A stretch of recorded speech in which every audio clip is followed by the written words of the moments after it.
Albatta bugun Cuma bayanımızın teması qo'shnaning aqisi İslamda. İslamda şariatda qo'shnaning aqisi to'rali bo'lmoqchi. Janob buga qo'shimcha muftiyat tarafından kelgan dag'im bir bugungi kunda qo'mchilik o'ta muhtoj bo'lib turgan, qo'mchilikda o'ta zarur al masalani tegile butkul qo'mchilikqa elga aytib chiqa turgan o'ta zarur bo'lgan bir masala bor.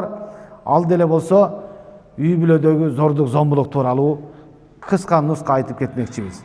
Xudoy taolo mana ushul bugun Cuma kununda aytila turgan bayanlarımızda Xudoy taolo muqul qilgan bo'lsin.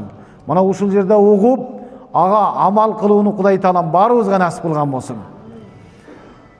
Albatta, eng alg'ach o'shol uy biledagi zo'rlik zo'mbulik erдің mildetleri, köyüsünün mildetleri, jana ayaldın mildetleri tuuralı uçkay söz aytıp keteyli.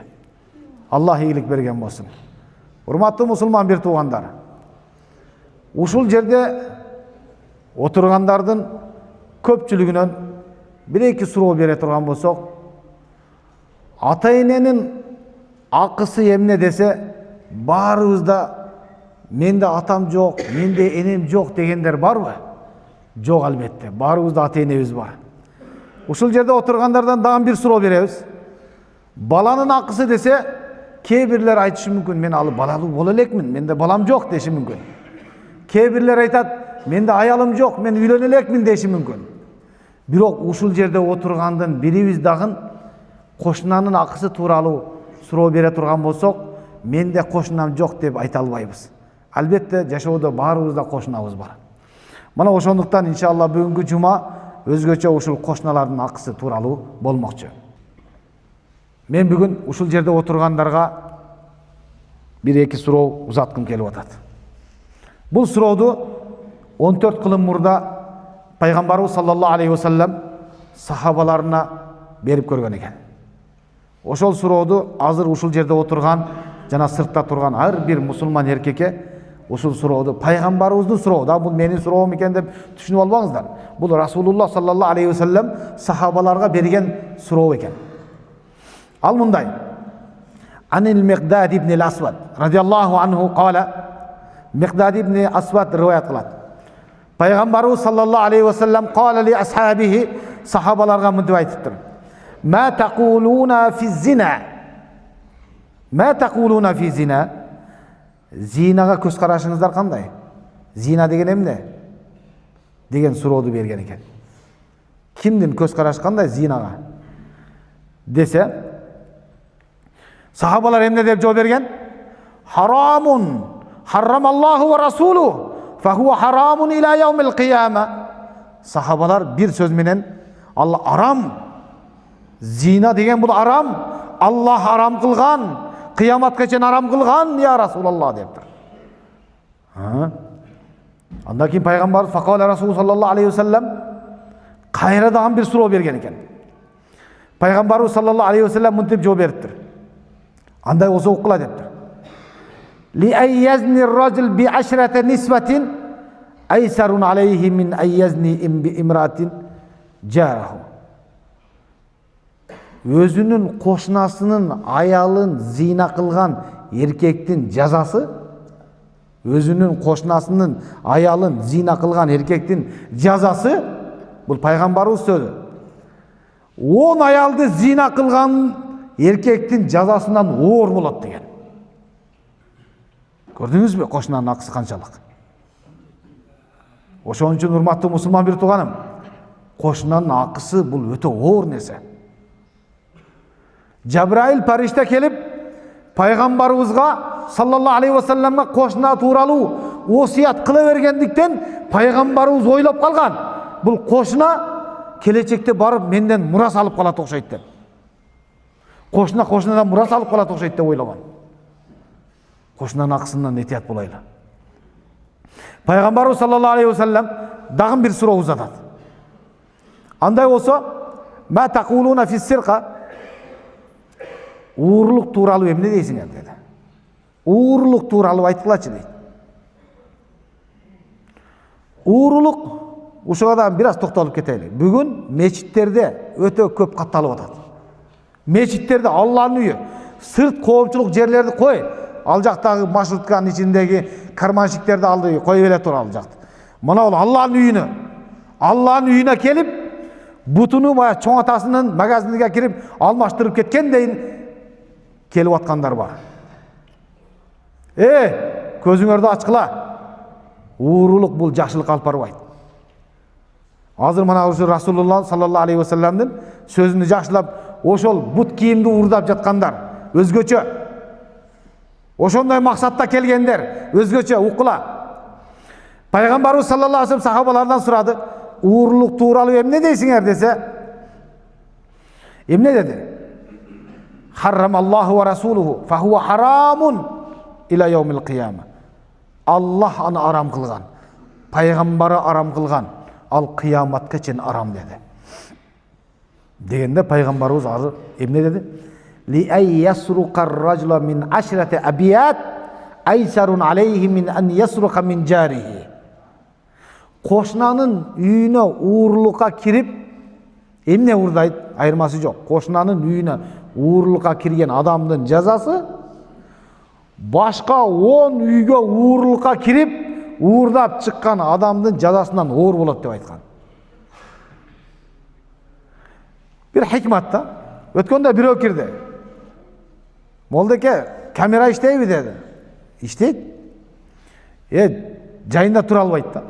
Мен бут кийимди уруп кеттим о жерде дейт. Карабайсыңарбы деп бизге асылып кетти кирип. Как будто анын туфлисинди биз урдаткандай, ке урда дегендей.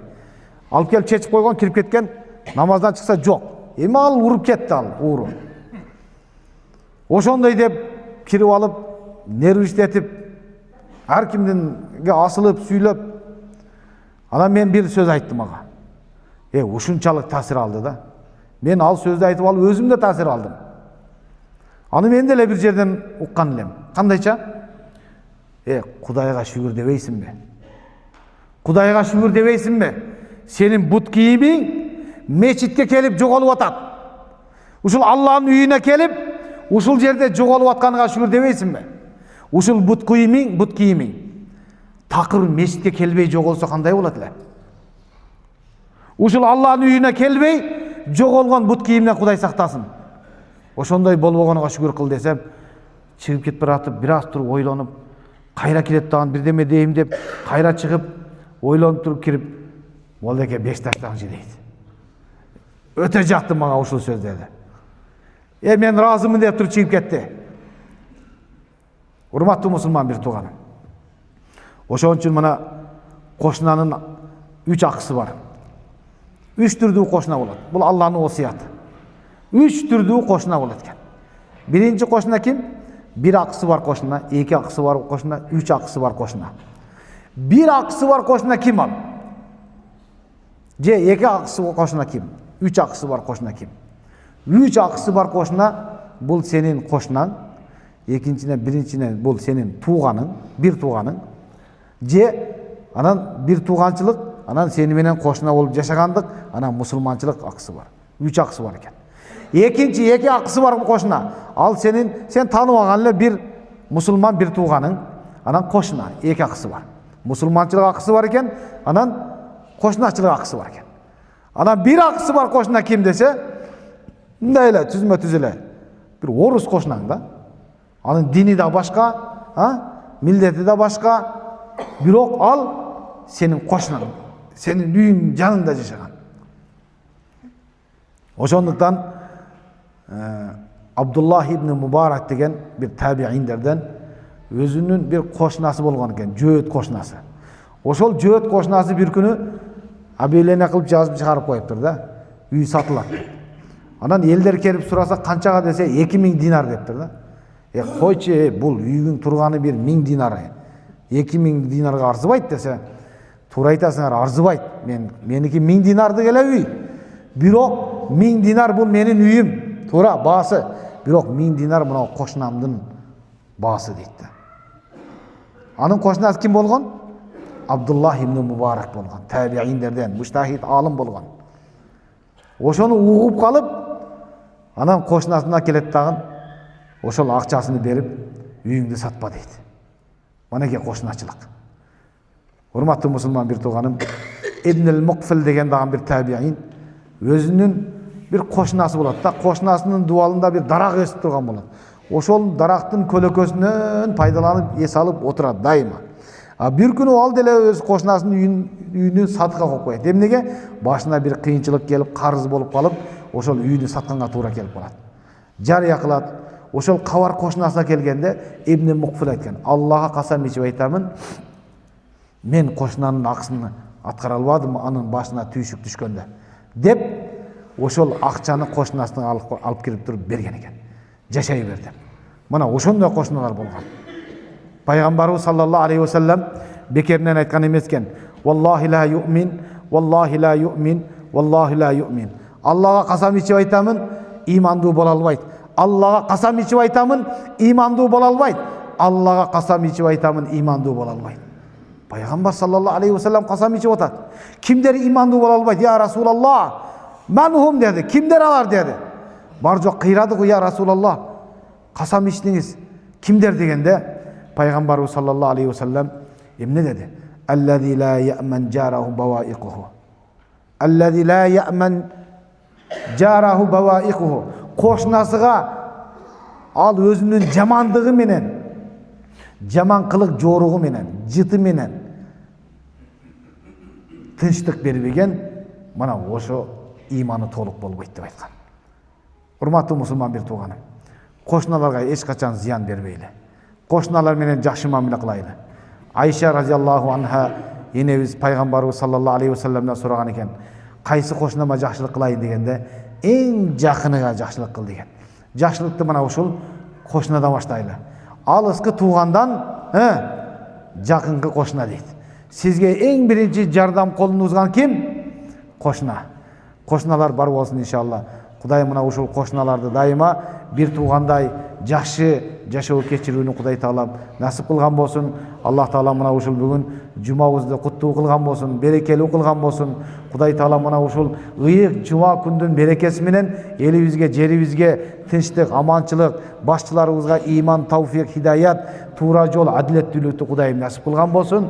Аллахумма салли ва саллим аля сайидина ва набийина ва маулана Мухаммадин ва аля алихи ва асхабихи ажмаин. Субхана раббика раббил иzzati amma yasifun ва саламун алал мурсалин валхамдулиллахи раббил аламин. Бирахматика я архамар рахимин.